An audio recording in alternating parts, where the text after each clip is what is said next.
Today I'd like to talk about the fact that I think there's too much f***ing defeatism going on in our culture. People have resigned themselves to corporate enslavement like it's a Britney Spears song. Well, it's gonna be around a lot, there's no use in fighting it, resistance is futile. As our country continues to be pillaged and screwed with the ease of a well-lubed pumping back and forth like a piston, don't think there's not you can do, ways you can at least slow down this angry demon. Each and every one of us must do something. Stand up, take a swing, and throw an elbow. For example, after your job steals your health care coverage, steal their staplers. It's the least you can do. Yeah, I may not be able to get the CAT scan I need, but good luck affixing 2 pieces of paper together, you lickers. Or refuse to pay a parking ticket when the state is trying to make up the money they lost by giving billionaires tax cuts. Streak through a boardroom meeting or slip a photo of your into the PowerPoint presentation. They're not going to know whose it is. Or move that book, How to Be Successful Like a CEO, to the fiction section. Move Brave New World to the non-fiction section. Move Donald Rumsfeld's book to the true crime section. Move Donald Trump's book to the true section. Newt Gingrich's to the bathroom and Obama's to the he's a smart guy but betrothed to corporate America section.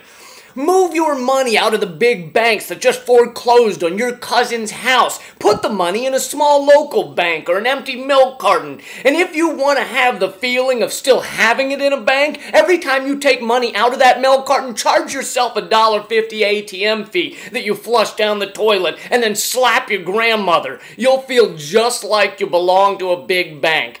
Dump the stock you have in unabashedly evil corporations. Why would I do that? They're making me money. Well, if a neighborhood rapist came to you and said he needed investors to help him rape, but he'd give you 150% return on your money, would you give him the money and cross your fingers that he didn't rape your family? If you work for one of those evil corporations, I'm not going to tell you to quit, but enter some data wrong. You know, just their day by accidentally ordering 100,000 units of cardboard boxes instead of 100. Screw up their week a little bit. You know, the way they did when they charged you $300 to get out of your cell phone contract. If you work for a franchise restaurant, give shit away for free. Tell the manager that Table 5 didn't like their trademark pot pie-a-rooney and they demand a free cheesecake-a-rooney, whether they did or not.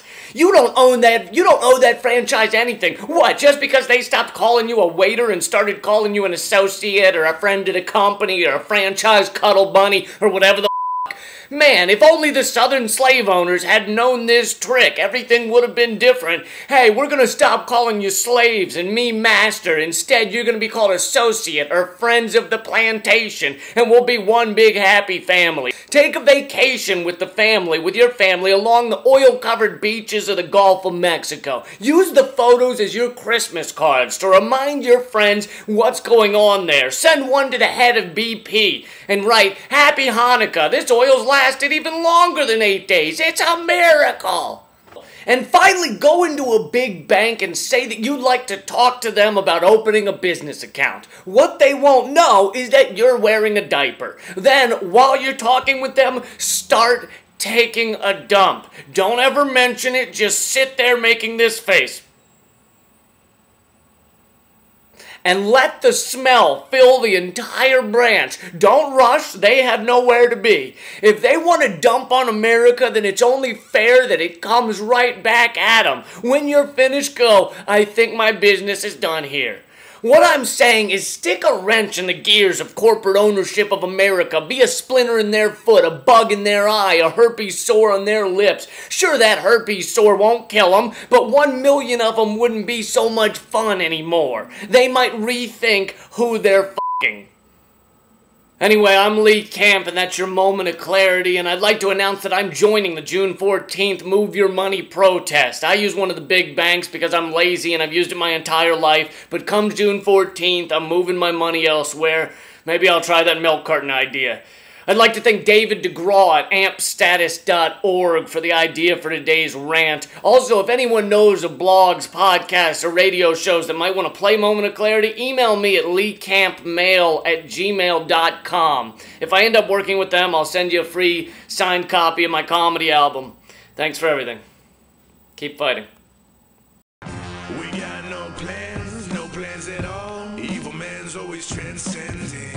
Fighter like sheep, swallow everything. Always simpletons or pretending. We got no plans, no